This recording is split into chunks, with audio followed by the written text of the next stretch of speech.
race. Jonathan Ray only had margin. We go down to the last day of the season to settle the 20 decider. Lights out on race 1. Not a good start at all from Scott Redding. Ray is away, superb. Covering to the inside line. Toprak pushed back to third. It's Ray who leads early on. Gerloff loses a fourth. Gerloff a little tentative. Bassani comes through as well. Bautista also making progress. Ronaldo all the way up from 14th on the grid to 7th position just in the early stages. Toprak finding his feet in Scott Redding between himself and Razgatlioglu, but not for much longer. Redding tipping in there a little late and Toprak gets through. Round Toprak got off the line a little bit slowly. He's come up to speed pretty quickly here on lap 1, though, up into second. Scott Redding though on the switchback will have the inside line as they make their way off turns 13 and 14 up towards the championship. Toprak only needs second place in order to seal this title, but he's not one for who don't collect the back of him. Ray holds firm, less than a tenth of a second between them though at the end of lap number 1. Yeah, Toprak's looking pretty big crash. That could be Koenig at the start of the lap. Very spectacularly indeed in these conditions, and that's exactly what Toprak Razgatlioglu is trying to do here, hassling and harrying Jonathan Ray into a bit more confidence than Jonathan Ray. Just looking at the riders as well, looks like they're all still out there in full drive. Little advantage could have made a big difference. You can see for Bassani though, really confident on Tom Sykes in the run down in towards turn 5. Back outside the top 10, the start of lap 3. Razgatlioglu has been close each, but he can't get there. Toprak's already through and Razgatlioglu hits the front in race 1. Yeah, Toprak wants to win the championship in style. He said all the way through this season, a pretty traditional line through that section of the track. It's all the way up towards turn 10. That's where it is at turn 12. Bassani at the moment is the fastest man out there. Axel Bassani, who now cuts through on Scott Redding, said at 1 minute it was Scott Redding who had a 1 second deficit to the top of the brakes, but we also know that Jonathan Ray is going to be desperately keen in this season finale. Toprak still leads, Ray faster than Toprak. Razgatlioglu out in the lead. He's bringing Andrea Locatelli with him as well. Just a second covered the lead quintet over the line at the end of lap number 3. It's a chicane 11 and 12, difficult to make a pass through there. Redding getting back on terms, expecting that whatsoever from Axel Bassani, and this is dreamland now for Razgatlioglu. Yeah, Toprak out in front, and the mark on the number 60 machine, the orange helmet at the back of this group. He's dropped Andrea Locatelli. So Razgatlioglu and Ray for the first time. Toprak went on to suffer a mechanical. Toprak the race leader, Redding still with them. Sykes half a second behind that lead quartet. A bit of a gap open right there with Bautista. Only a matter of time before Davis on the number 7 gets through. And here goes Axel Bassani on Toprak Razgatlioglu. Podium finished to his name. Remember back to those damp conditions in the Catalunya round earlier on in this season. Aggression as he fights his way through on Toprak Razgatlioglu for second position through turns back in this race so far. We're only a quarter of the way through and Ray now wants to hit the front on Razgatlioglu. Bassani working wonders for the current race leader, the new race leader. Yeah, we've said all the way through this weekend, it looks like in the dry conditions, Toprak would have had a few Yamahas up there with Bassani there, because he knows second place behind Jonathan Ray is enough to clinch the championship. Coming off that 10th turn and towards turn 11, he does. Ray had the better pickup. Razgatlioglu was aggressive back of him, half a second between the 4 of them at the end of the previous lap, and Bassani can't quite get it done on Razgatlioglu this time around. He's able to bridge the gap to the 2 Ducatis in front of him. Michael van der Mark in 6th position, matching the pace of Bassani. To the front, it's Ray who leads. Last time around it was Razgatlioglu who responded. Then some of the dry weather pace we've seen this weekend ran by 3 seconds slower than the outright dry weather pace. Now it's a question of whether the likes of Bassani pull away from the pack. That works much better for Toprak than it does for Ray. I'm not sure that there'll be enough. I think bottling up Toprak's going to be a real challenge, because Toprak has shown all the way through this season how aggressive he's willing to be on the racetrack, move and force the issue.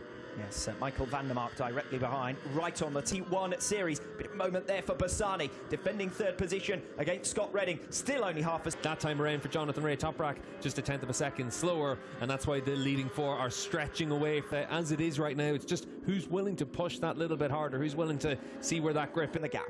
Yeah, and Ray just trying to edge himself away in that middle sector of the lap. As you said earlier on, Alex, really able to stay with Ray. He wants to make sure that it's as safe a race as possible for him, as much as anything else. The safest way for that for Toprak. Gradually improved. Razgatlioglu in the slipstream, not close enough this time around into turn 1, but he was less than a tenth of a second behind. Certainly what we've seen all the way through this year is that these 2 riders so closely matched out on track all the way. Razgatlioglu doesn't need to take any risks trying to pass Jonathan Ray. He only needs to stay in front of Axel Bassani and Scott Redding to be world champion, but he's taking risks anyway. forces his way to the front on lap 9 of 20. Jonathan Ray said on Friday, if you make a move into turn 10... Where Ray's been making up his time on his direct rival, but he's tucked in behind him. There's no way to get through. Jonathan Ray ducks out of the slipstream in towards turn 1. Ray's going to be very aggressive here on Wsbk. He's not close enough on the run into turn 1, but you could see a little bit of a change for him there. He wanted to make sure he was in a position to try and attack. And Toprak Wsbk, the race leader, and all the while these two are going to have to watch out for Scott Redding, who's closing in on them. New 5.9 for Wsbk and a 1:36.28 for Jonathan Ray. He's left beside. Ray makes his pass. I said he's been strong through this final sector all race long. Wsbk a little bit wide. Make moves like that. Toprak into turn 1 though. Turn 1 of lap 11. Wsbk now will respond. Ladies and gentlemen, hasn't put a foot wrong out in the racetrack. He's racing this title deciding weekend the same way. Redding as well, closing in and spoiling for a fight. Ray goes to the outside of Wsbk. Redding here with an opportunity to mix it. Will be comfortably enough. Second place would also be good enough. The best way Jonathan Ray can stop Toprak Wsbk. Very strong. Toprak's learned a bit of a lesson though in the previous couple of laps. And here goes Redding. Scott Redding down the end. He's generally been making progress on Wsbk, and suddenly Toprak is able to make a bit of a gap. Tight operating window. It's the fastest bike out in the racetrack, and right now Scott does look like he's got a lot more position. So this would be big progress for Bassani, who stands to make up 10 of the 14. Open the gas a little bit earlier, so he exits the corner very well. But you can see for Scott Redding, he's opened that gap to Jonathan Ray.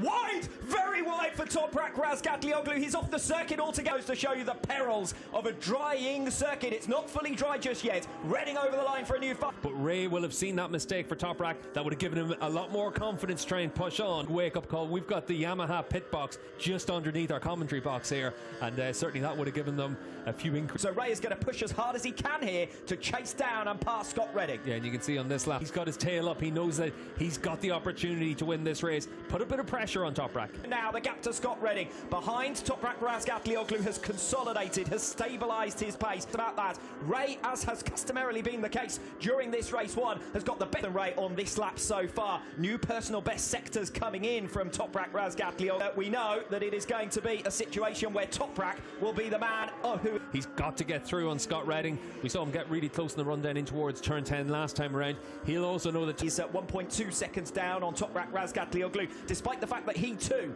is putting in personal... For Scott Redding through 4 and 5.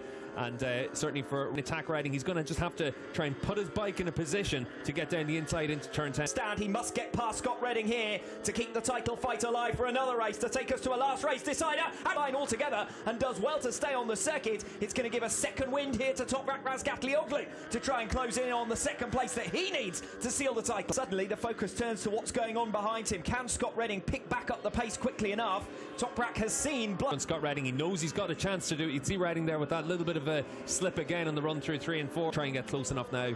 These are the three men who've been knocking spots off one another all season. After Jonathan Ray and try and chase him down for a championship win in style. Redding's got just about enough in hand for the moment. Inside though on the switchback for turn 17. He won't want to mess up the two champ back into turn 1 at the start of lap 18. This could be a title winning overtake from Toprak Wsbk. It's all about what the Ducatis can do, because Ray and Wsbk for the moment look settled. A second 21 campaign. Redding's quite good through turn 13 and 14 compared to Toprak. We'll see if he can get close enough. Braking zone into turn 15 and 16 though doesn't look like being an easy opportunity to pass Toprak Wsbk, and Toprak defends 10. So for Scott Redding, he needs to focus on using the strengths of that Ducati, so he needs to exit. Ray with victory would be 25 points behind Toprak Wsbk in the championship standings. He would gain race wins consistently.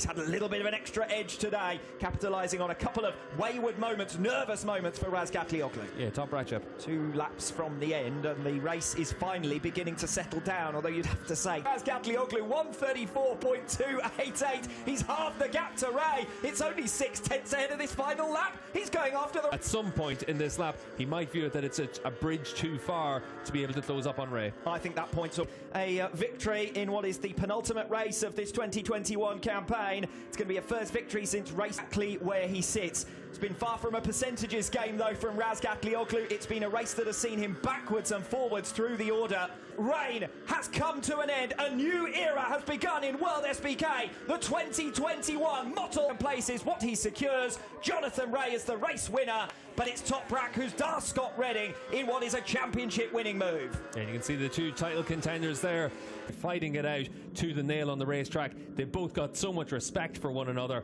but first world championship as well.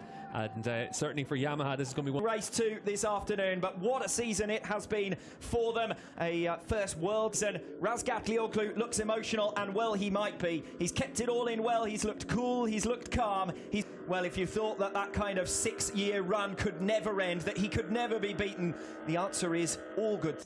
And he's pushed too hard on a few occasions, but he's been pushed to that point by Toprak and Yamaha. Remember, Toprak was the course of the last couple of months since then is a rider just doing absolutely everything he could to make sure he was able to tick all the boxes and get over the line. Well, if you're based on the other side of the world, then